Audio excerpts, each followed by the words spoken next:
Jadi hadis Nabi itu tidak boleh difahami bahwa oh nggak apa-apa nggak sholat, yang penting tidak menyakiti orang lain. Kata Nabi benar kok, fil jannah kok baik. Itu salah paham namanya.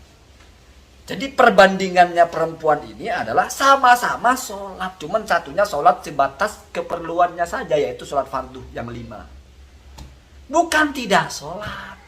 Jadi kalau lalu muncul narasi nggak apa-apa tidak sholat, yang penting tidak menyakiti, ya merusak konsepsi yang diajarkan Nabi. Kenapa? Karena dari hadis itu objek yang dibandingkan adalah sama-sama sholat.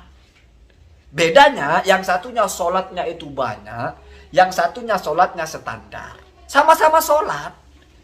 Yang sholatnya banyak, rajin sedekah tapi juga menyakiti orang lain. Yang sholatnya standar, sedekah apa adanya tapi tidak pernah menyakiti orang lain. Maka ini yang baik. Berarti sholat walaupun tidak semua sholat kamu laksanakan, cukup sholat fardu saja. Puasa juga puasa fardu saja. Sedekah juga seadanya saja, sekamu punya saja. Selama kamu tidak menyakiti orang lain, ya kan, menyakiti kan jahat, maka kamu bagus. Sebaliknya, walaupun kamu sudah sholat fardu dan juga sholat yang lain, puasa fardu, puasa yang lain, bersedekah fardu itu zakat misalnya, atau zakat fitrah, kamu juga bersedekah yang lain, kalau punya penyakit suka menyakiti orang lain, maka kamu buruk. Jadi ini fokus bicara tentang etika, jangan menyakiti orang lain. Tidak lalu bicara tentang status kewajiban sholat. Tidak pernah berubah. Kamu mau akhlaknya sebagus apapun, kalau tidak sholat, ya busuk, tetap busuk. Sholat itu akhlak kepada Allah. Tidak akan pernah benar orang tidak sholat. Orang lebih mementingkan etika kepada manusia, mementingkan iya. Tetapi kalau lalu lebih mementingkan, artinya bagi saya yang penting beretika, walaupun nggak sholat nggak apa-apa. Itu busuk, itu merusak hukum. Kewajiban menghormati orang lain tidak akan mungkin lebih tinggi daripada kewajiban untuk sholat.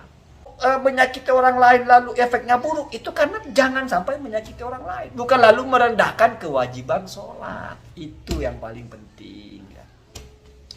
Jadi jangan berperilaku buruk, kita sepakat. Tetapi jangan merasa tidak ada masalah walaupun tidak sholat. Yang penting perilaku baik, itu kita tidak sepakat. Dan orang berakal tidak akan pernah sepakat dengan itu. Kita tidak berperilaku buruk kepada orang lain sejatinya karena Allah.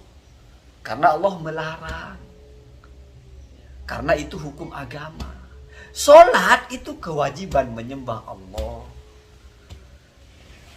Kan aneh ya. Aneh kita satu sisi kita laksanakan, yang paling penting kita tinggalkan, terus kita merasa sudah cukup. Masalah. Harus dibedakan antara merasa sudah cukup atau merasa kurang tapi cuman belum mampu. Orang tidak sholat tapi merasa ini salah, itu masih bagus daripada nggak sholat tapi merasa wah sudah nggak apa-apa sih, yang penting kan saya sudah bahasa-bahasa yang penting ini bahaya sekali. Yang penting saya tidak menyakiti orang lain, yang penting saya bersedekah, yang penting ya walaupun nggak sholat nggak apa-apa. Itu halus sekali.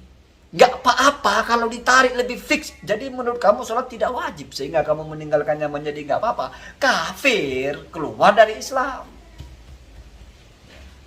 Orang yang mengingkari wajibnya sholat artinya dia sudah meyakini tidak wajib sholat, itu kafir. Tidak beriman. Tidak masuk kepada orang yang beriman. Walaupun dia tidak pernah ngomong sama orang, tapi dalam hatinya sudah merasa, nggak apa-apa, nggak wajib sholat. Itu kafir bagaimanapun. Ya. Walaupun ketika orang bilang tidak apa-apa, tidak sholat, itu tidak mesti mengatakan tidak wajib. Mungkin maksud dia tidak apa-apa itu, ya ini dosa, ya berarti kan sudah mengakui itu kewajiban toh. Tetapi ditimpa dengan amal yang lain, ya itu makanya kalau orang ngomong tidak bisa kita hukumi murtad atau tidak. Kenapa? Karena itu dalam hatinya.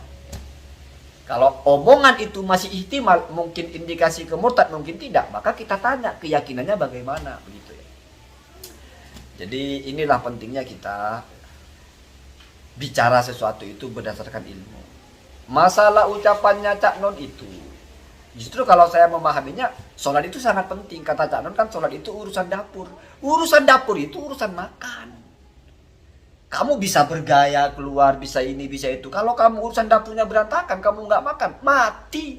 Artinya ini basic. Makanya ada hadis bahwa sholat itu adalah tatakan amal. Kalau ini bagus, semuanya bagus. Jadi masuk akal juga ucapan Cak Nun itu. Cuman jangan disalahpahami seolah-olah ini urusan kita dengan Tuhan. Iya, urusan kita dengan Tuhan, dan itu yang paling penting. Karena itu adalah basicnya, itu dapurnya, itu support kamu bisa hidup gitu loh. Bahasa dapur ini kan memang tidak dipamer-pamerkan ke orang, tetapi penting fungsinya. Jangan lalu karena ini masalah dapur kita tinggalkan saja, tidak penting. Wah, nggak makan mati kamu. Gitu kalau cuma mau main bahasa-bahasa. Terus tentang Pak Sujiwo Tejo, apakah dia tidak sholat? Wallahu a'lam. Ketika dia bilang jujur saja saya tidak sholat, ya kalau saya memahaminya ya memang dia sedang tidak sholat, sedang ngomong kok. Yang kedua, mungkin maksudnya Sujiwo Tejo tidak sholat itu ya tidak rajin sholat sunnah, sholat apa. Mungkin sholat fardunya masih sholat. Atau mungkin tidak, wallahu a'lam, bukan itu yang ingin kita bicarakan.